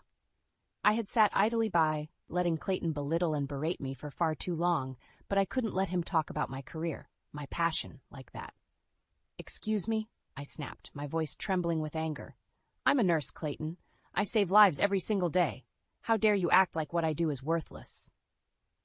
For a moment, Clayton looked taken aback, as if he couldn't believe I had the audacity to talk back to him. Then his face contorted into a mask of rage, his eyes narrowing dangerously. "Watch your tone with me, woman," he growled, leaning across the table. "Or do you need another lesson in respect?" The threat was clear, and a chill ran down my spine. I opened my mouth to respond, but Jake beat me to it. "Don't talk to her like that," he said, his voice low and steady. "She's your wife, not your punching bag." Clayton whipped his head around, his gaze settling on my brother like a laser sight. "This is none of your business, kid. Stay out of it before you get hurt." But Jake refused to back down. "It is my business when you're treating my sister like garbage." The tension in the air was palpable, thick enough to cut with a knife. Clayton's face was flushed with fury, his nostrils flaring as he struggled to control his temper. "Let's go," he snarled, tossing a handful of bills onto the table. "This dinner is over." As we left the restaurant, Jake pulled me aside, his eyes filled with concern. "Elena, what's going on?" he asked, his voice hushed. "That's not how a husband should treat his wife." I opened my mouth to brush it off, to make excuses for Clayton's behavior like I always did. But something in Jake's gaze stopped me. For the first time, I saw the situation through his eyes, the constant belittling, the veiled threats, the simmering violence just beneath the surface. And in that moment, I knew I couldn't keep living like this. "It's complicated," I said, my voice wavering. "But I promise I'll explain everything. Just not here." Jake nodded, his jaw set with determination. "Whenever you're ready," he said. "I'm here for you, sis. No matter what." As we drove home in tense silence, Clayton seething in the front seat while Jake and I exchanged worried glances in the back, I knew that the time for secrets was over. If I was going to get out of this nightmare, I needed all the help I could get. And who better to have in my corner than the one person who had been looking out for me since the day I was born? The next few days were a whirlwind of planning and preparation. After the disastrous dinner, I knew I couldn't keep living in fear any longer. It was time to take action. Jake was true to his word, and he became my rock, my unwavering support system. When I finally worked up the courage to tell him the truth about the abuse I had been enduring, he didn't hesitate for a second. "We're going to get you out of this, Elena," he said, his voice steady and determined, "whatever it takes." Together, we hatched a plan. We needed undeniable evidence of Clayton's behavior, something that would hold up in court if it came to that. Audio recordings were a good start, but we needed visuals too. "What if we set up cameras around the house?" Jake suggested. "That way we can capture everything. The insults, the threats, even any physical altercations." The idea made me nervous, but I knew it was our best shot. Clayton was becoming increasingly erratic, his outbursts more frequent and more violent. Who knew how far he might go if left unchecked? We decided to keep things simple. A few discreet cameras in the main living areas, nothing too obvious that might tip Clayton off. Jake handled the technical side, ordering the equipment and setting it up while I was at work. The first few days were nerve-wracking, waiting for something to happen. Every time I heard Clayton's heavy footsteps or raised voice, my heart would start pounding, and I would brace myself for the worst. And then, it happened. I was in the kitchen, cleaning up after dinner, when Clayton stormed in, his face contorted with rage. "What the hell is this?" he snarled, thrusting a crumpled piece of paper in my face. It was the phone bill, with a series of numbers highlighted in bold. "Who have you been calling?" he demanded, his voice low and menacing. "Is it another man? Are you cheating on me?" "Clayton, no, it's nothing like that," I protested, trying to keep my voice steady. "Those are just calls to my brother. You know that." But he wasn't listening. In a flash, his hand lashed out, striking me across the face with such force that I stumbled backwards, clutching my stinging cheek. "Don't lie to me, you ungrateful bitch," he roared, advancing on me like a predator cornering its prey. "I work my ass off to provide for you, and this is how you repay me?" I cowered in the corner, my heart racing as he towered over me, his fists clenched at his sides. For a moment, I was certain he was going to hit me again, or worse. But then, just as suddenly as it had started, the rage seemed to drain out of him. He straightened up, smoothing his shirt and running a hand through his hair. "Clean yourself up," he said, his voice eerily calm. "You look pathetic." And with that, he turned on his heel and left the kitchen, leaving me trembling and fighting back tears. Later that night, when I was sure Clayton was asleep, I crept into the living room and checked the camera footage. There it was, captured in high definition. The false accusation, the physical assault, the cruel insults. I felt sick to my stomach watching it unfold, but at the same time a sense of grim satisfaction washed over me. This was the evidence we needed, the smoking gun that would finally bring Clayton's reign of terror to an end. From that moment on, the cameras became my silent guardians, recording every twisted scene as it played out. And with each new incident, my resolve only grew stronger. Clayton had pushed me to my breaking point, but this time, I wasn't going to break. This time, I was going to fight back, and I was going to win. The day had finally come. After weeks of planning and gathering evidence, it was time to confront Clayton and put an end to his abuse once and for all. Jake and I had gone over the plan countless times, making sure every detail was perfect. We would sit Clayton down in the living room, away from potential weapons or breakable objects, and present him with the undeniable proof of his actions. The videos, the audio recordings, the documented instances of physical and emotional assault, we had it all. A damning case against him that not even his silver tongue could talk his way out of. As I waited for Clayton to come home from work, my heart was pounding with a mix of fear, and anticipation. What if he reacted violently? What if he tried to hurt me, or worse, hurt Jake? But I pushed those thoughts aside. We had come too far to back down now. This was my chance to take back control, to break free from the cycle of abuse that had consumed my life for far too long. When Clayton finally walked through the door, I steeled myself, taking a deep breath to steady my nerves. "Clayton, we need to talk," I said, my voice surprisingly calm. He looked at me with a mixture of confusion and annoyance, clearly not expecting the confrontation. "What's this about?" he asked, setting down his briefcase and loosening his tie. "Let's go into the living room," I replied, gesturing for him to follow. He rolled his eyes but complied, sinking onto the couch with a heavy sigh. "All right, let's get this over with," he grumbled. That's when Jake emerged from the hallway, a grim expression on his face. Clayton's eyes narrowed as he took in the unexpected presence of my brother. "What's he doing here?" he demanded, his voice taking on an edge of hostility. Before I could respond, Jake spoke up. "We know what you've been doing, Clayton," he said, his tone firm and unwavering. "The abuse, the violence, the control, it all stops now." Clayton's face twisted into a sneer, and he opened his mouth to unleash a torrent of insults and denials. But Jake held up a hand, cutting him off. "Don't bother lying," he said. "We have proof." With a flick of his wrist, Jake pulled up the video footage on his laptop, the screen flickering to life with a montage of Clayton's worst moments: the shouting, the threats, the physical assaults. Clayton's eyes widened as he watched himself lash out, his face contorting with rage with each sickening blow. For a moment, he was rendered speechless, his mouth hanging open in disbelief. But the shock quickly gave way to fury. "You've been spying on me?" he roared, leaping to his feet and sending the laptop crashing to the floor. "How dare you, in my own home?" Jake remained calm, unflinching in the face of Clayton's towering rage. "We did what we had to do to protect Elena," he said, his voice steady. "And now it's over. The police are on their way." As if on cue, the sound of sirens pierced the air, growing louder with each passing second. Clayton's eyes darted back and forth, his chest heaving as he realized the trap he had walked into.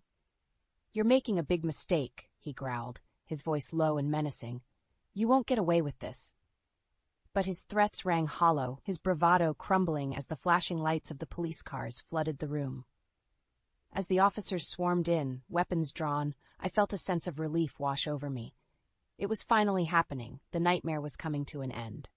Clayton put up a token resistance, spitting vile insults and accusations as the officers wrestled him into handcuffs. But it was too late. The evidence was overwhelming, and for once, his silver tongue couldn't talk his way out of the consequences of his actions. As they led him away, his face twisted with impotent rage, I couldn't help but feel a sense of triumphant satisfaction. For years he had controlled me, beaten me down, made me feel small and worthless. But not anymore. With Clayton's arrest, I had finally reclaimed my power, my freedom, my life. And as I watched his car disappear down the street, I knew that a new chapter was beginning, one where I would never again be a victim. The weeks following Clayton's arrest were a whirlwind of legal proceedings and emotional turmoil. But through it all, I clung to the knowledge that I had finally taken back control of my life. The evidence we had gathered, the videos, the audio recordings, the documented instances of abuse, painted a damning picture that even Clayton's high-priced lawyers couldn't refute. His attempts to discredit me and portray himself as the victim fell flat in the face of such overwhelming proof.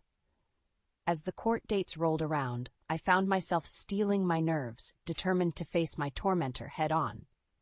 Jake was by my side every step of the way, a rock of unwavering support. When I took the stand, Clayton's eyes bored into me with a mixture of rage and desperation. His carefully cultivated mask of charm had slipped, revealing the true monster underneath. "You're ruining everything," he snarled as I delivered my testimony, recounting the years of emotional and physical abuse I had endured. "You were nothing before me, and you'll be nothing without me." But his words held no power over me anymore. I met his gaze with a calm, unwavering resolve, my voice steady and strong as I laid bare the truth of our twisted relationship. In the end, the evidence was too overwhelming to ignore. Clayton was slapped with a restraining order, barring him from coming within 1,000 feet of me or my family. The judge also awarded me a substantial divorce settlement, ensuring that I would be able to start fresh without the financial burden of our shared assets weighing me down. As the verdict was read, I allowed myself a small, satisfied smile. Justice had been served, and Clayton's reign of terror was finally over. But the true vindication came in the weeks and months that followed, as the ripple effects of his exposure began to take hold. Word of his arrest and conviction spread like wildfire through his professional circles, and the once charming salesman found himself shunned and ostracized. Clients and colleagues alike wanted nothing to do with a man who had been exposed as a violent abuser. Within weeks, he was unceremoniously fired from his high-paying job, his reputation in tatters. The expensive suits and fancy cars were gone, replaced by a humiliating reality of unemployment and social pariah status. As for me, I found myself embarking on a new chapter, one filled with possibility and promise. With the weight of Clayton's oppression finally lifted, I was free to pursue my dreams and ambitions without fear or limitation. I threw myself into my work at the hospital, channeling my newfound strength and resilience into caring for others. My colleagues remarked on the change in my demeanor, the newfound confidence and determination that radiated from me.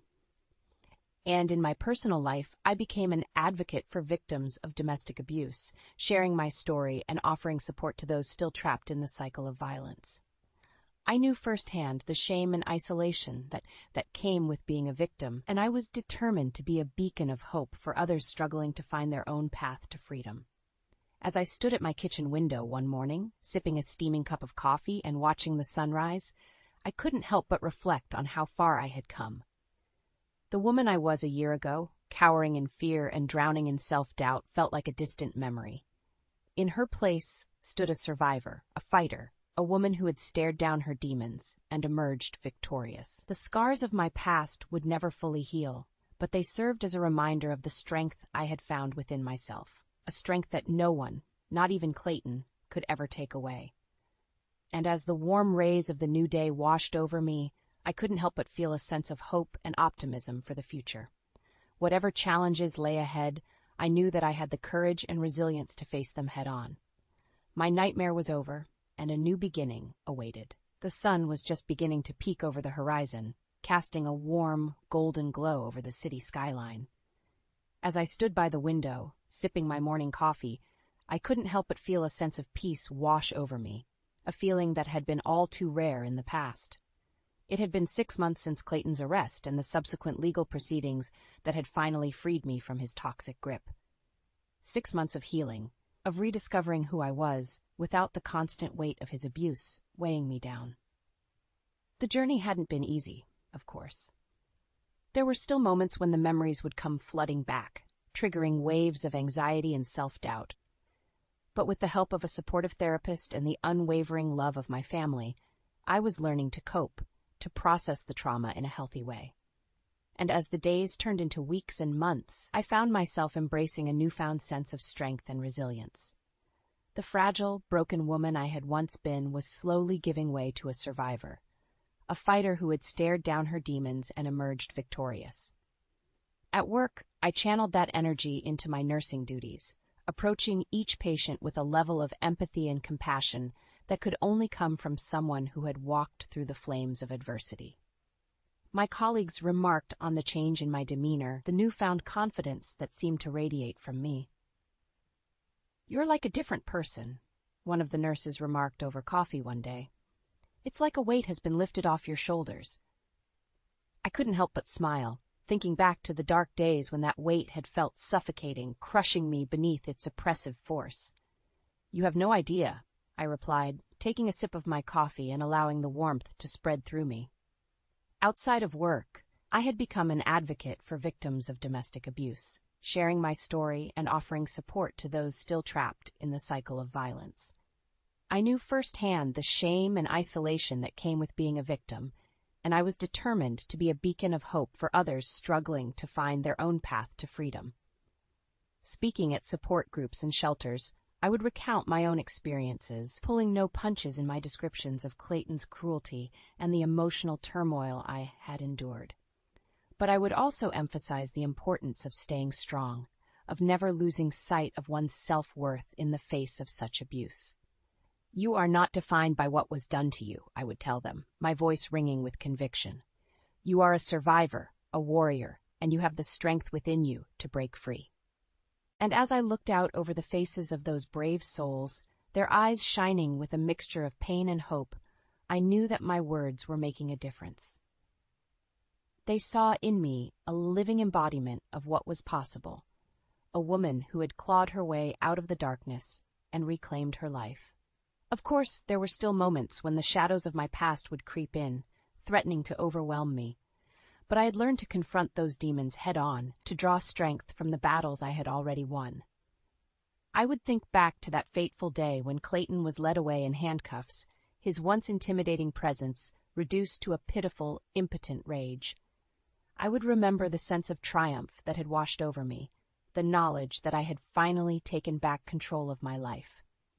And in those moments I would square my shoulders and lift my chin, letting the memories of my hard-won victory fill me with a renewed sense of determination. Because even though the scars of my past would never fully heal, they served as a reminder of the strength I had found within myself, a strength that no one, not even Clayton, could ever take away.